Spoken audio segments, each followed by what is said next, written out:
perpetual prayer. I wasn't looking to do that. Let me just hit a couple of high points from last week. You'll recall that the way we started this out was noting that many of us, and I'm certainly was guilty of this as well, many of us, when reading the Bible, we finish Malachi and we turn the page and we hit Matthew, right? So we're thinking, okay, here's Malachi, Matthew's next door, and that's all there is to it. Well, the reality is this intertestamental period, the period between those two, is a period of roughly 400 to 450 years, when you see God's hand setting up everything that's going to happen for what I would call the climax of his book, which is the crucifixion and resurrection of his son, and setting in motion what's going to happen in the first 100 years and from that point on in his development of the church. And we use this slide to kind of point out something. I probably didn't really need to bring this slide up again, but it's such a cool slide that I really felt like I had to. And by the way, in your packets, you're going to see all of these. You have two packets. One is all the slides. The second is notes that I've kind of pinned together that you can, and there should be space there for you to make notes if you want to as you go through. So we talked about what this slide was, and the reality is that it's there's almost 64,000 references in the Bible, and what you see, and I call it the biblical rainbow. Let me explain once more what you see here, because it doesn't come with a lot of explanation. If we go all the way to the left hand of the rainbow, the very first kind of whitish line you see, that is Genesis chapter 1. The very end over here on this end is the last chapter in Revelation. What these arcs represent are the references throughout the Bible where you'll see a reference in Genesis 1, and you can go find the very same reference in Revelation. What's the point to all that? The point to that is there are 66 books, 40 authors in the Bible, but there's only one writer. And that one writer is God. If his story is so important, if his story is so critical, is he going to leave out 400 years of his story? And the answer is no, he's not. And we're going to see some of his story develop through the Bible, but the majority of it is actually going to be historical in nature. I want to look at one more slide before we get back to where we ended up last week. This slide is the timeline of the Bible. And you'll notice in the timeline of the Bible, we have, if I can get my little guy to work here for me. We have the Old Testament, everything from this line to this line, and we have the New Testament, written right here. And there's this big gap in between us. And that gap is going to be the 400 years that we're going to talk about. We talked about all of this last week. And then we began with something called the Assyrian period. So almost every writer that you're going to see, and last week we brought in the books of the writers that we looked at, including Josephus, who's one of the most noted historians at the time that gives us a lot of information on this period of time, as do some what are called apocryphal writings. And when we get to the writings, remember we split this class into three phases. The first is the history. The second are the sects, which include the Pharisees, the Sadducees, the Herodians, all of which develop in this period of time. And then finally, the literature or the writings. When we get to the literature or the writings, we're going to talk about what the Apocrypha is and why it shows up in some Bibles and not in other Bibles. So we went on to point out that all the writers of information on this period of time, and there's not a plethora of them. There's not a lot written on this period of time, yet I believe there should be. They take their clues, or they set up their timeline on what you see in slide 4, the silent years. And that's going to break down, the 400-year period is going to break down into the Persian period, which we're going to talk about tonight, the Greek or Macedonian period, which is huge for the New Testament, the Egyptian period, and the Syrian period. I should point out that when we start with the Greek period, we'll come back to all these. We're going to flesh all this out. The Greek period really includes kind of subsets the Egyptian period and the Syrian period, and you're going to find out why with Alexander the Great. And then the period of the Maccabees. The Maccabees are two books chronicling the family of the Maccabees. The books are probably written, call it 50, maybe later BC, but they chronicle the period of 167 through 63, and then the Roman period. So almost every writer you see does it this way. There's the Persian period, the Greek period, the Maccabean period, and the Roman period. Last week we went through a period before this called the Assyrian period, and tonight we're going to do a little bit about the Babylonian period before we get to the Persian period, and you'll see why we're going to do that tonight as well. So we finished up with the Assyrian period. And the Assyrians dominated, and you can probably think of this as dominated the known world at the time. On the left-hand side is the Assyrian Empire, and on the right-hand side is the Babylonian Empire. The Assyrian Empire is, and I can't, about 900, call it 900 BC to 607 BC. In that period of time, a major issue will happen, or a major event's going to happen in Israel that is going to set the stage for what's going to happen in subsequent periods. And what occurs in that period is when Assyria conquers the northern kingdom. And we're going to talk about timelines here in just a minute. When Assyria conquers the northern kingdom, they carry Israel into captivity in Assyria. They resettle Samaria with foreigners. Well, they weren't foreigners to them. They were Assyrians. So they resettle that area, this area of Samaria, with Assyrians and other peoples. That's one of the clues, should be one of the clues to us, why when we get into the New Testament, we see this antagonism between the Samaritans and the Jews. The Jews considered these half-breeds. So we got to that period of time, and we finished it up by noting that that was the first period of something called the diaspora. The diaspora was that time, number of times, when Israel is carried into captivity in other nations around the world. We're going to come back to that because that is a huge event for the spread of the gospel. In fact, think about this for just a minute. Take any one of the epistles of Paul, any one of them, and here's what you're going to find, with the exception of, no, not even an exception, it's in Acts. What does he do? When he goes into Ephesus, or when he goes into Corinth, or when he goes into any place where he's writing a letter, in Acts, what's the first thing he does? He goes into the synagogue. Well, how in the world could there be synagogues in those areas if they all started out in Israel? Aren't synagogues supposed to be in Israel? The reason they're there is because of the diaspora, the dispersion of the Jews. So now Paul's job is a whole lot easier, and we talked about this last week as well. What are the three things if you were a missionary, what are the three things that you would love to have happen as you walked into the area that you were going to be a missionary? And I use deepest, darkest Africa, but we can use anything. You'd want to have three things. Friends, security. How about a language? How about a common language? We're going to see all of those three things. God's hand develop all of those three things in this period of time.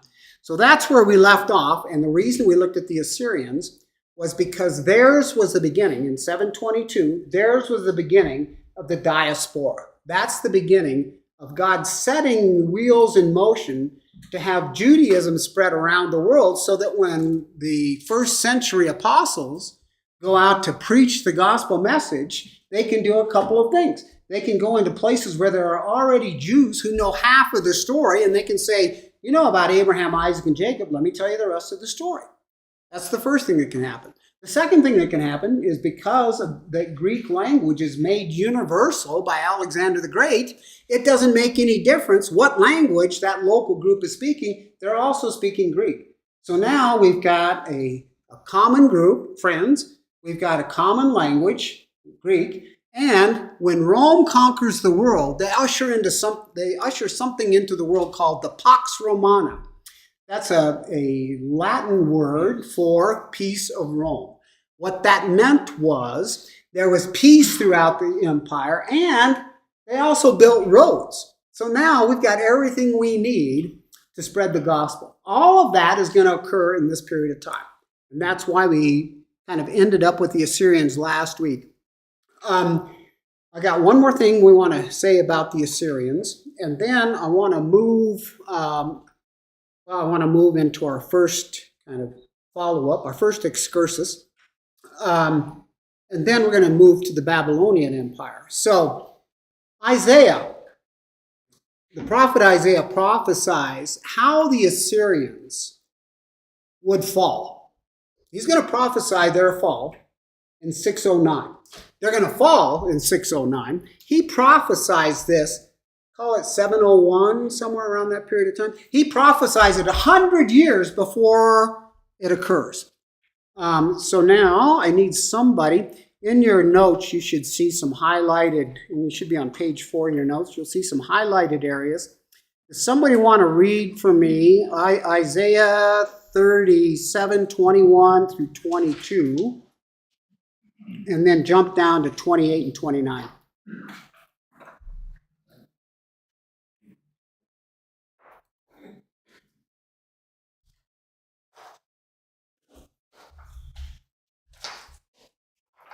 Anybody? The mic will pick you up. Go ahead.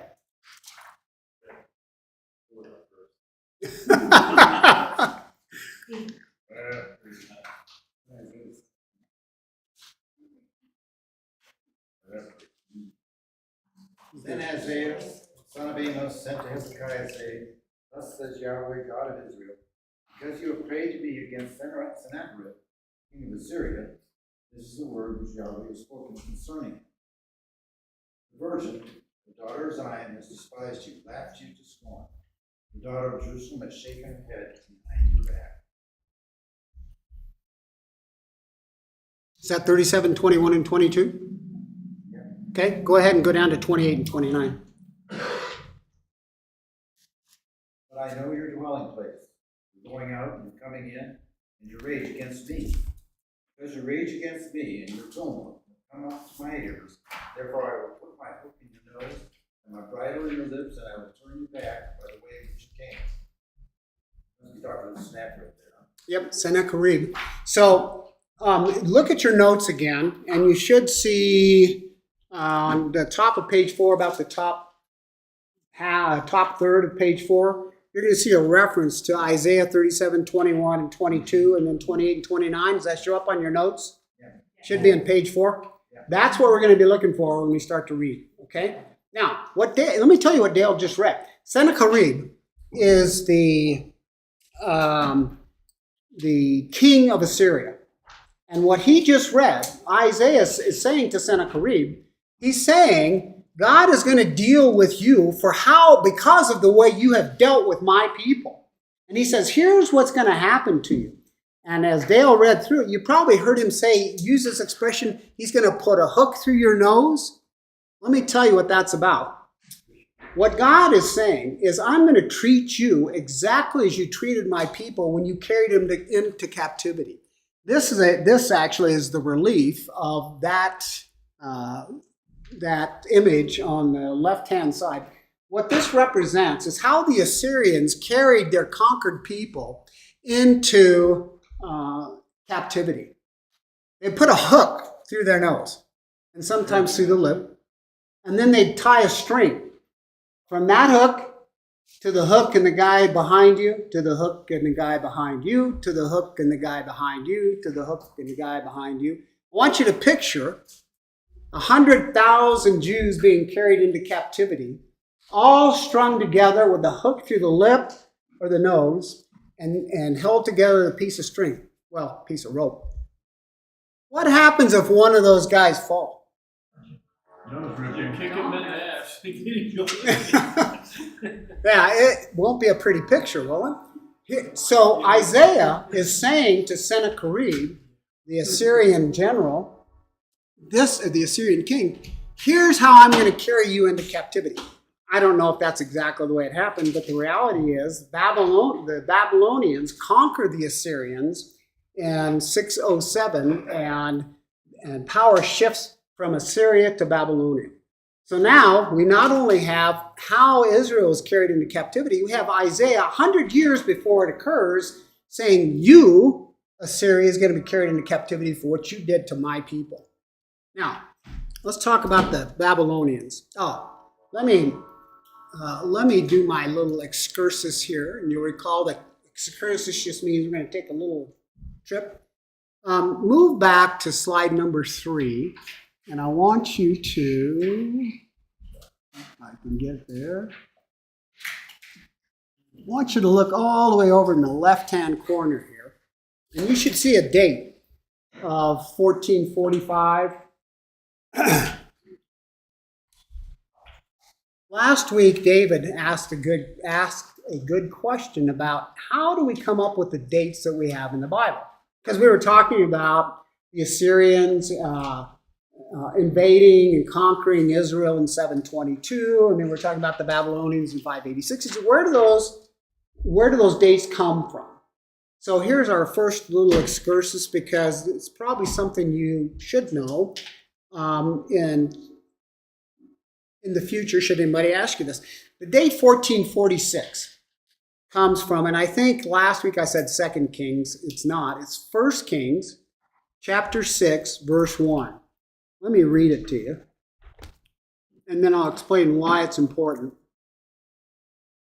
First of all, if we're in Kings, if we're in the first book of Kings, probably the best way to think about this in terms of what we would call the golden years, the time of the monarchy, which is only 120 years. The best way to look at it is Saul from about 1050 to 1010, David from about 1010 to 970, Solomon from about 970 to 930. Each one of them in a period of about 40 years. That was called the golden years of the monarchy. After that, we began to see the kingdom spiral down. So in 1 Samuel, you get basically the story of Saul. Samuel introduces Saul. And you get parts of David and his conflict with Saul. In 2 Samuel, you get only the story of David and his kingdom. In the first 12 or 13 chapters of 1 Kings, you get the story of Solomon. And then we began the rest of Kings, 1 Kings and 2 Kings, is that spiral we talked about last week, that good king, bad king, good king, bad king, good king, bad king, bad king, bad king, bad king, bad king, bad king, until we get to the fall of the southern kingdom. So the northern kingdom's carried into captivity. So where do these dates come from? Start with me in 1 Kings chapter 6.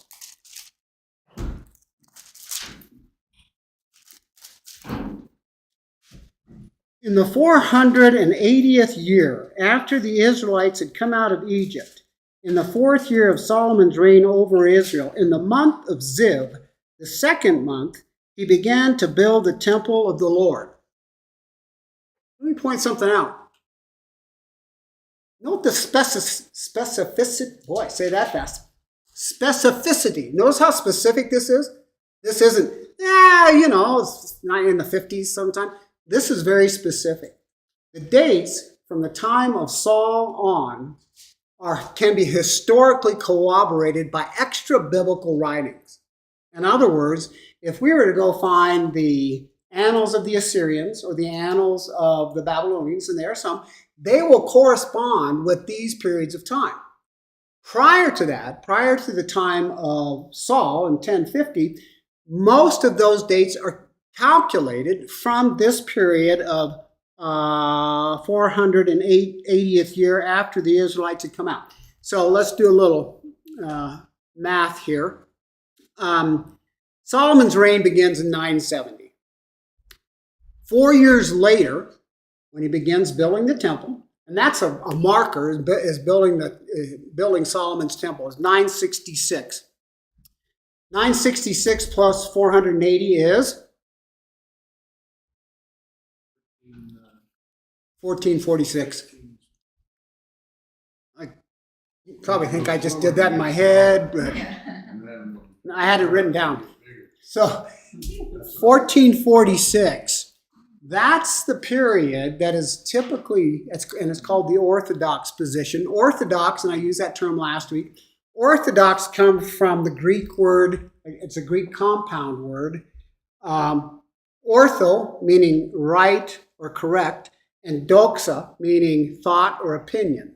So Orthodox this is the Orthodox way of looking at it, or the way most people look at it. There is an alternative that I'm going to give you.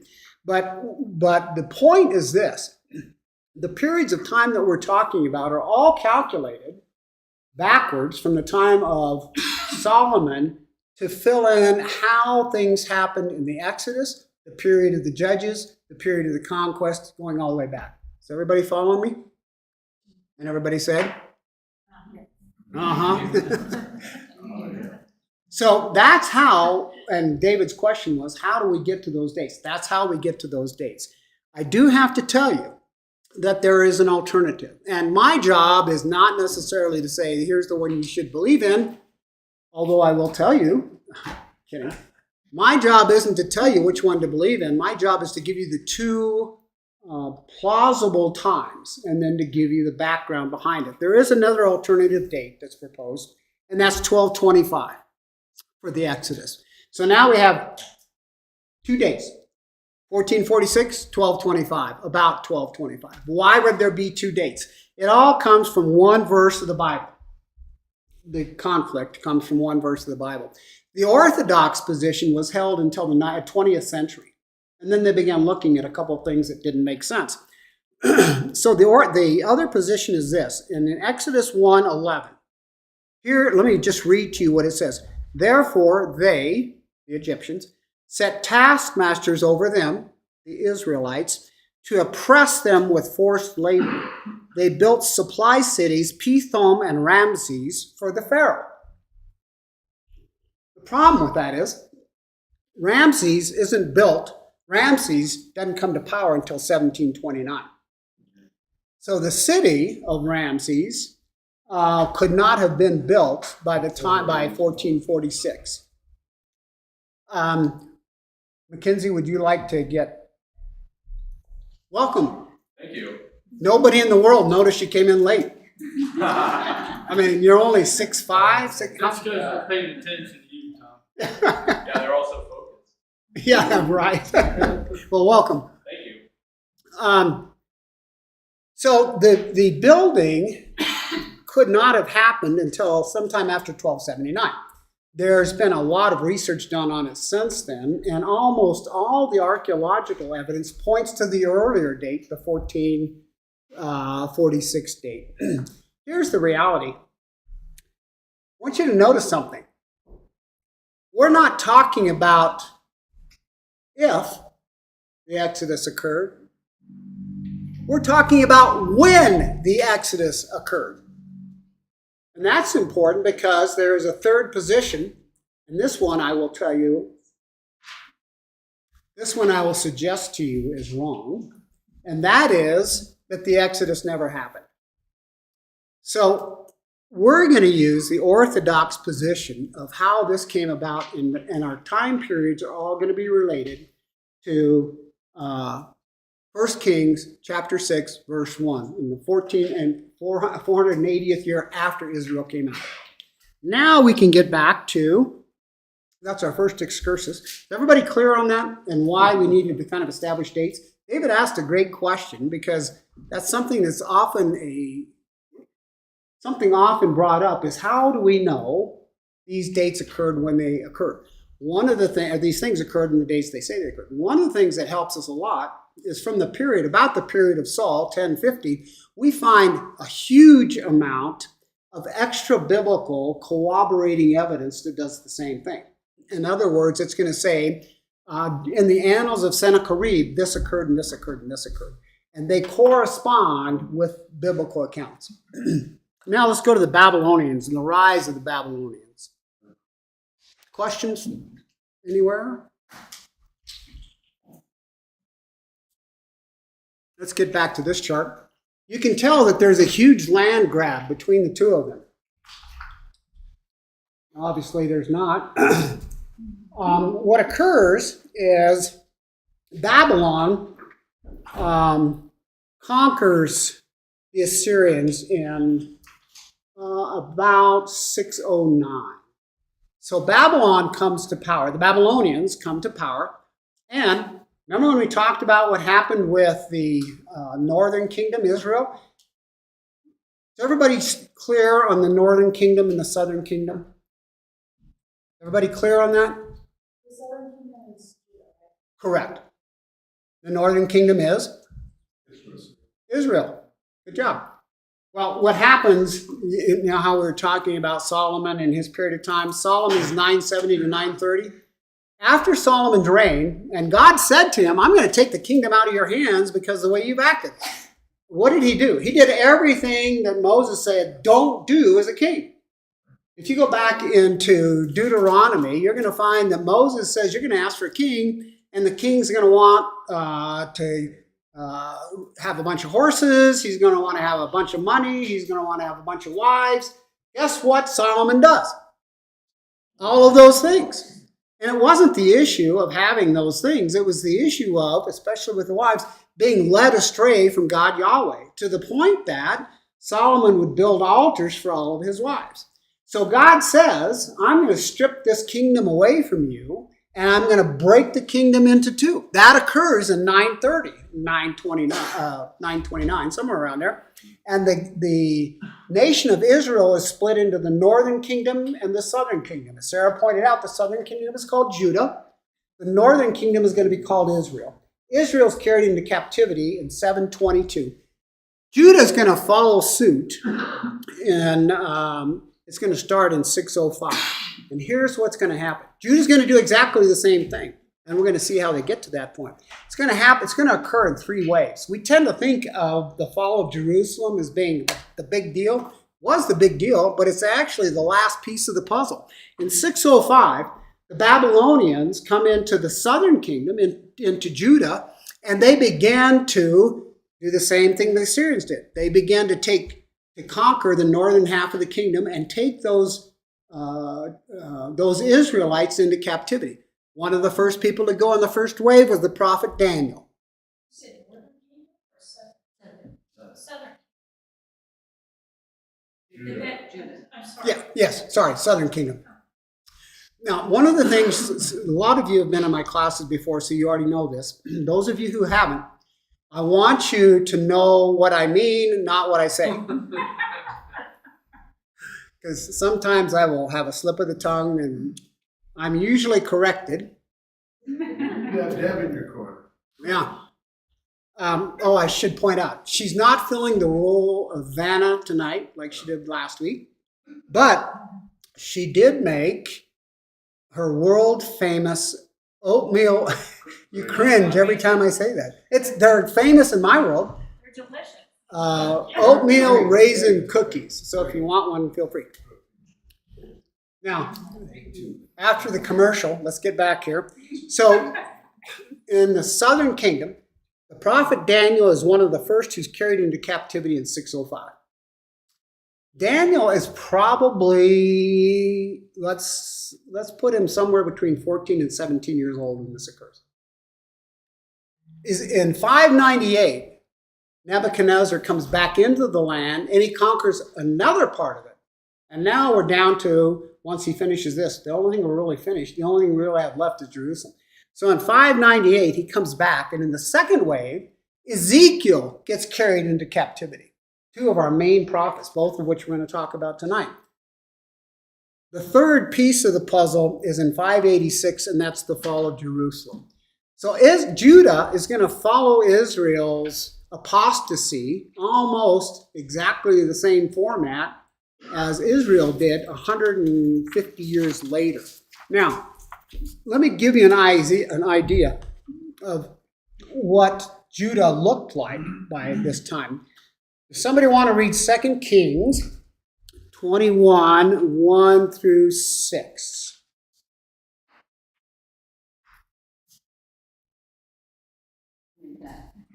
Manasseh was 12 years old when he began to reign, and he reigned 55 years in Jerusalem.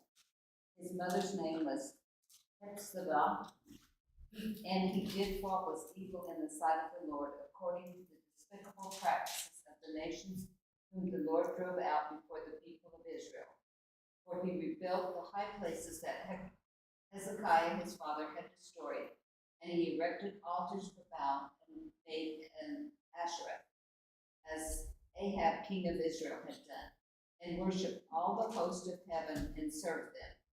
And he built altars in the house of the Lord, of which the Lord had said, in Jerusalem I will put my name. And he built altars for all the hosts of heaven in the two courts of the house of the Lord. And he burned his son as an offering, and used fortune telling and omen, and dealt with mediums and with neomancies. Necromancer. He did much evil in the sight of the Lord, provoking him to anger. It gives you an idea of how far Judah had fallen by, and now we're about Manasseh. Manasseh actually has the longest reign of all the kings of Judah, 55 years. Now, I want to point something out. We often complain about our leaders and complain about the country. Here's the reality. You know what? Maybe not we in this room, the people we elect are only a reflection of the people who elect them. I want you to think about that for a minute. We elect people that reflect the way we think. Now, I'm not saying this room, but that's exactly what happened in Judah. Do you think Manasseh would have sat on the throne for 55 years if he didn't have complicity on the part of all the rest of the Judites? In other words, weren't they saying, go, build the altars, build the Asherah pole, sacrifice your son? So he's simply a reflection of what the state of Judah was at the time, and that's how far they had fallen.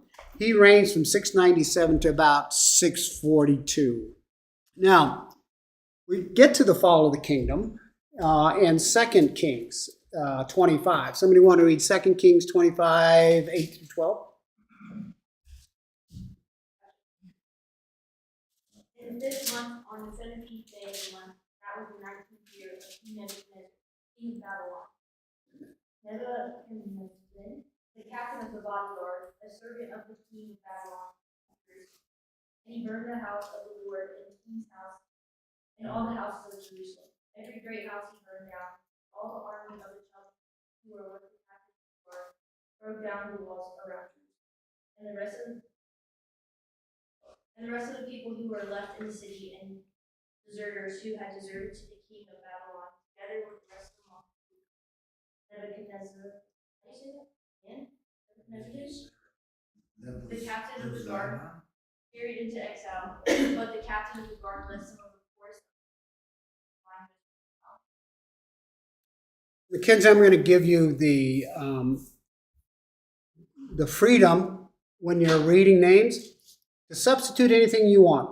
Yeah. As long as it's phonetic.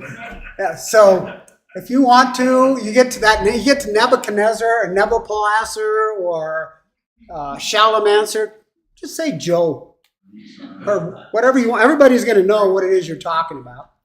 So that happens in 586. The fall of Judah happens in 586. And I continue, 585, 586, that period of time. I'll continue to hit a couple of dates as we go through this. And you may want to write them down someplace. 722 BC is the fall of the northern kingdom, Israel to the Assyrians. 585, 586 is going to be the fall of the southern kingdom, Judah, to the Babylonians. We're going to pull out some more dates as we go along here, but those are two you want to remember. 586, 585, the fall of Jerusalem is significant for two reasons. Here's the first.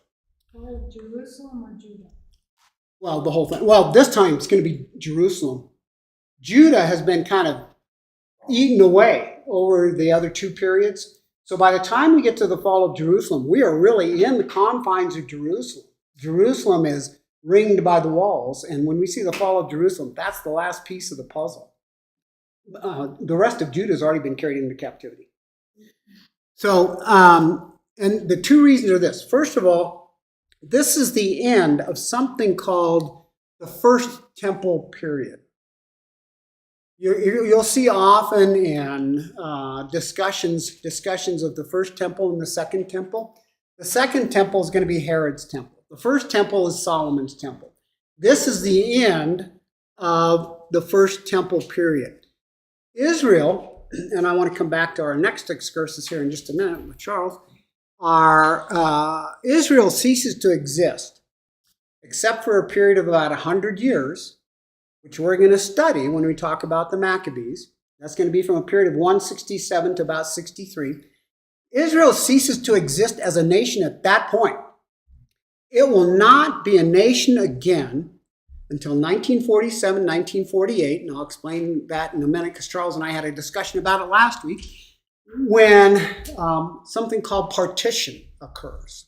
Israel will be reconstituted as a nation, the only nation in history to be decimated and brought back out of decimation, I guess you'd call it, and reconstituted almost 2,000 years later. It's the only time it's ever happened. They will cease to be a nation at that point. That's the first thing. Part of that meant that an end to temple sacrifices. If Jerusalem is destroyed, if there's no brick left unturned, where do you go to sacrifice? And if there's nobody to sacrifice, remember they're carried into captivity, right? So where do you go for temple sacrifices? You don't.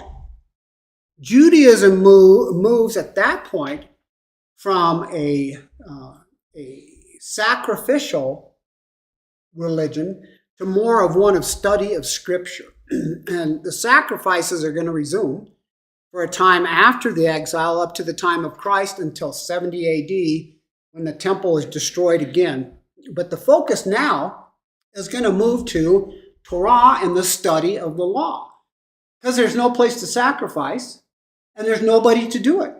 Jews are scattered around. So when they begin the study of the Torah and the study of law, we've suddenly moved out of praise of God to praise of the law. That's also the time we're going to begin to see what's called the oral tradition come into play in primarily the Pharisees. The oral tradition was something the Pharisees said, we've got all the books of Moses, we've got the books of the prophets, and we've got but there's also an oral tradition that we grew up with that's part of the law as well. That's what Jesus is going to take the Pharisees to task for time and time again. He's going to say, woe unto you Pharisees, you're not paying any attention to the law. You're trying to get to some way to get around the law. All of that's going to occur beginning in 586 or 585 with the fall of Jerusalem. Here's the second thing to happen. Yep. Isn't this also no longer know where it is? Yep. For those, there's been a lot of study on that issue. Nobody knows where the Ark of the Covenant is. I do. We're not. Nobody knows for sure what's happened to the Ark of the Covenant. Some believe that Jeremiah took it into hiding. We don't know. But that one, the Ark of the Covenant obviously was important. For what reason? The Ark of the Covenant was the presence of God. That was the presence of Yahweh, right? So you're right, Deb. The Ark of the Covenant, all of that is lost. And many of the records that had been kept up to that point. Good point. So, and I touched on this a little bit. The second thing that happens is the loss of the place of central worship, meaning the temple. This is likely the beginning, you can probably use this date, of synagogue. But I'm going to flesh that out a little more. If it's synagogue, if they're calling it synagogue, it can't be Hebrew because that's a Greek term. In fact, synagogue comes from a compound word, syn, S-Y-N, meaning together, and agene, meaning to put in motion or to come together. That's what synagogue means. It can't be a Hebrew word, it's a Greek word. We don't have the Greek lexicon, we don't have the Greek language yet in Israel, so where does that come from? It's going to come, the word itself is going to come from later. But it probably was something that we would have called a house of study, and I'll come to that here in just a second. So that's the first thing, is we probably see the rise of the synagogue in this period of time. Second thing is, related to that actually, is the Gospels provide several accounts. And remember, part of what we're trying to do here is connect all of these events that are happening in this 400-year period to the time of Christ. There are numerous places in the Gospel that have accounts of Jesus preaching in the synagogue.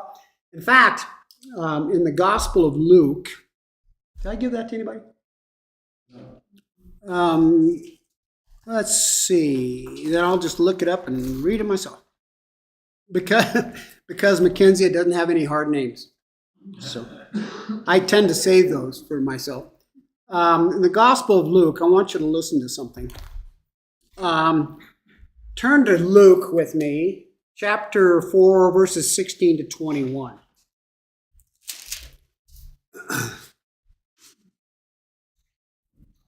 Let me find it here.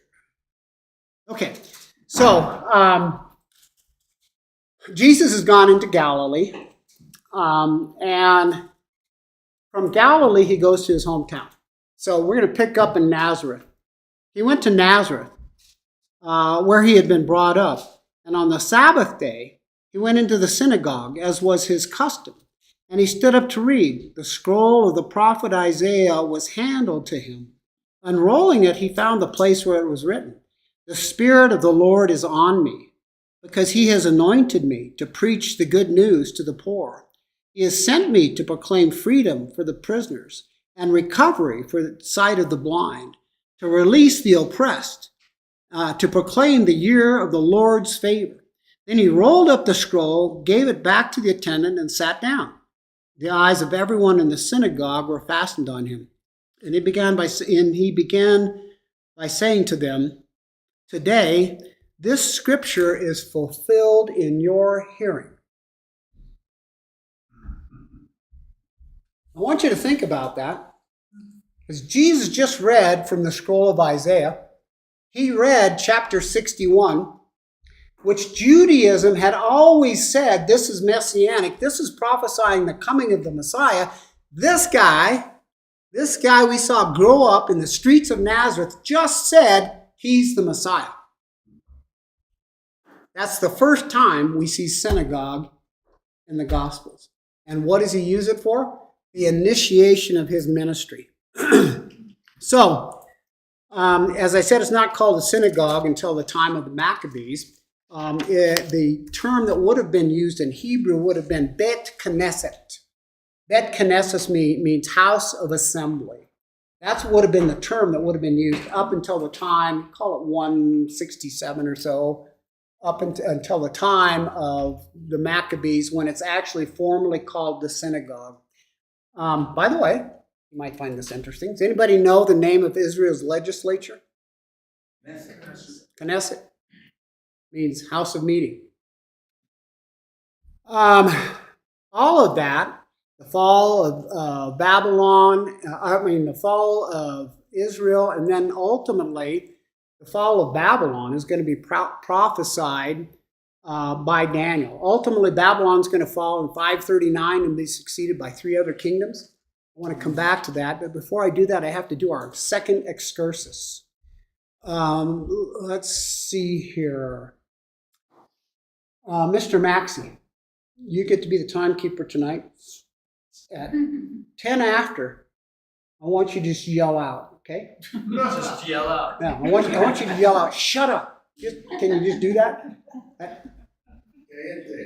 Or give me a little grace. Make it 6:12. 7:12. 7:12. So, Should I give you a warning then? no, just do it. I want to come back to another excursus, and I already apologized for Charles for being a jerk about 1947 or 1948. Let me tell you what that's related to, and then I'll tell you why it's important. Israel becomes a nation again in 1948, or 47. May 14th, by the way. It was May 14th, 1948. What happens on November 24th, 1947? Thanksgiving. No. Our force is starting. We'll go through this timeline. That's when they were assigned the land. Yes. So we'll go through the timeline here because it is important, and I'll point out why. The issue of Israel becoming a nation again actually goes back to World War I. In World War I, 1914 to 1918, the Ottoman Turks, who now control what's going on in Israel and surrounding areas, the Ottoman Turks, the Ottoman Empire, side with Germany and the others to fight against Great Britain and ultimately the United States. By 1917, it was pretty clear what was going to happen. In 1917, the British Foreign Secretary, Alfred Balfour, writes something called the Balfour Declaration in 1917. He says, Israel deserves a homeland of its own. That's the first time that Great Britain, or as far as I know, any other nation had said Israel should have their own homeland and it should be where Israel is today. That was called the Balfour Declaration, and it was a huge issue.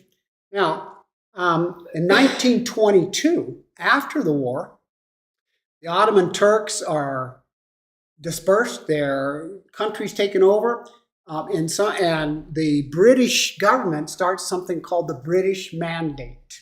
And the British Mandate was Britain took control over the governing of Israel, Syria, and Jordan.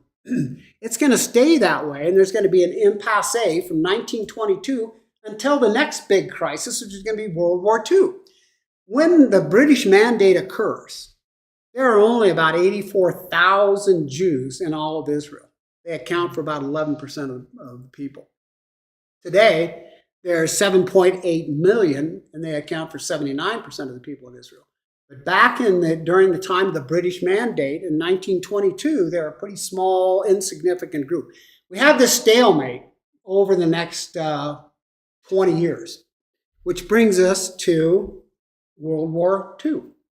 On November 29th, 1947, after World War II, the United Nations passed something called UN Resolution 181.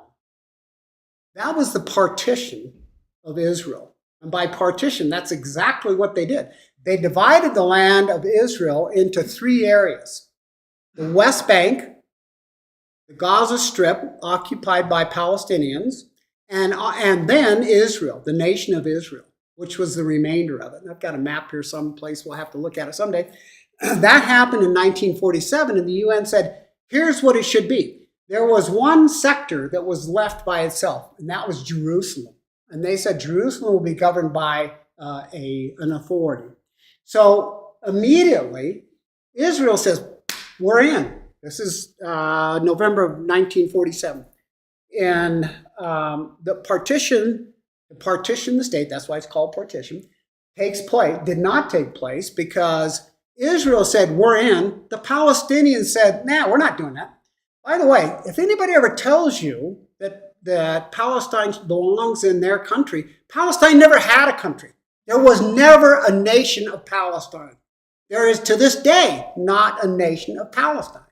So what the UN resolution said was, we're going to create a Palestinian authority to govern the Gaza Strip and the West Bank. Everybody follow me? This is real biblical, by the way. And the West Bank is the West Bank. Oh, yes. The West Bank is the West Bank of Jordan, up to and not including Jerusalem, which still remains its own authority. And May 14th, as Charles pointed out, in 1948, was the end of the British Mandate. Britain says, we don't care what happens, we're out of here. The very same day, Israel declares independence. So Israel became a nation in May 14th, 1948, after partition, when the UN said this is the way it should be. To this day, none of the Palestinians, Hamas attempted to, have really set up any kind of functional government in either the West Bank or in the Gaza Strip. Now, so what? So the UN, what would it have been if, I don't know when they put in to change things, but was it a 51-49? How would the UN come together and say that Israel's a nation? What would be the breakdown of voting on that, I wonder? I can tell you, it was the Security Council, and the vote was 38-13. So And- after World War II, was it just like because the Hitler and Jews was it kind of like, well, we feel sorry for them that slaughtered? I've heard that many places. Yep. That's part of it. But remember, the reason we started out with the Balfour Declaration, that goes back to World War I. That's when they said Judaism, and Jews were persecuted then too. That's when they first said there should be a Jewish nation. So a big part of it, Dale, I'll come back to you in just a second. A big part of it, though, is exactly what happened. The annihilation of 6 million Jews, and the fact that the same forces, including some of the Palestinian groups, threw in with Germany and the Axis. So that's exactly why it occurred. Dale, do you have a point? Well, I was going to say, I've heard Jonathan Kahn talk about the history and saying that 1867 was the first year of the beginning of the Zionist movement. It actually got rolling in 1897. And I don't remember the guy's name. That Rothschild. Rothschild. And in 1907, by the way, 1867, that was Jubilee. And 1917 then would be the next Jubilee when they actually partitioned land and designated for the Israel state. In 1967, which would be another Jubilee year, Israel gained control of Jerusalem. And in 1917, another Jubilee cycle, is when a major nation recognized Jerusalem as the capital of Israel. And so all this happened in the regaining of God's land onto himself for his people. We're going to come to how this fit. I'm going to point out to you this is biblical. You're probably saying, how come we're doing all this? You're probably saying, so what? Right? That's one of my favorite times is when people say, so what? What are we doing all this? You're going to have to give me more time. Oh.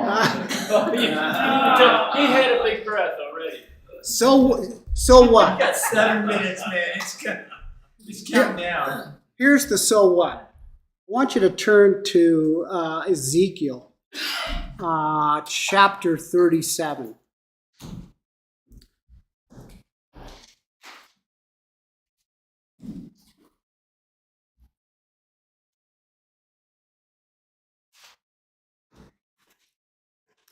I'm going to read to you a couple pieces of this.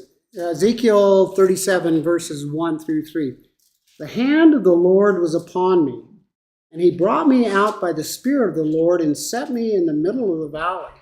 It was full of bones. He led me back and forth among them, and I saw a great many bones on the floor of the valley, bones that were very dry. He asked me, Son of man, can these bones live? I said, O sovereign Lord, you alone know. This is the famous Valley of the Dry Bones section of Ezekiel. Now I want you to jump with me down to verse 11. Then he said to me, Son of man, these bones are the whole house of Israel. They say, our bones are dried up and our hope is gone. We are cut off. Therefore prophesy and say to them, this is what the sovereign Lord says. O my people, I am going to open your graves and bring you up from there. I will bring you back to the land of Israel. Then you, my people, will know that I am the Lord. When I open your graves and bring you up from them, I will put my spirit in you, and you will live, and you will settle, and I will settle you in your own land. Then you will know that I, the Lord, have spoken, and I have done it, declares the Lord. Chapters 33 through 48 of Ezekiel. Ezekiel is prophesying in 598 BC. What he just prophesies happens in 1948. Chapters 33 through 48, by the way. When you read prophets, you probably get to the point where you're going, oh man, because most of the prophets are woe to you and woe to you and woe to you. Almost every prophet you can divide into two sections. And the first is going to be the prophecies against the nations, and often the prophecies against Israel and Judah. The last half of almost every prophecy, and it's true certainly with Ezekiel, the books, the chapters 33 through 48 deal with the consolation of Israel and our future prophecy. Now, if you are something called an eschatologist, Sam, what's an eschatologist? Someone who studies end time. You got it. That's exactly right. Good job. All right. Sam, you can leave. Get an A for the day. That's exactly what eschatology is, the study of end times. This has been pointed to for years, well, since Israel retook the land, as eschatology. In other words, one of the last things to occur before the rapture. That's why the reconstitution of Israel in its own land, wasn't just important for Israel, it was important for biblical prophecy, because Ezekiel says, before the sun comes back, this is going to happen. It does in 1948. I beat the time, didn't I? Actually, by 2 minutes and 40 seconds, man. all right. I am going to stop there. We won't get to you'll have to be here next week to read it. We aren't going to get to the fall of Babylon, and then now we're just now starting to get into the intertestamental period when we get to Persia. But it was important to have the kind of pre-Persian period to set what was happening with Israel from the standpoint of being carried into captivity, the diaspora, and that there would be a nation or a people there that the apostles would be able to deal with when they went in to spread the gospel message. All right. Did everybody follow all that? Sure. If not, tune in. I should have the recording up before long. We just recorded all this, so hopefully you do. There will be. Alluding in 19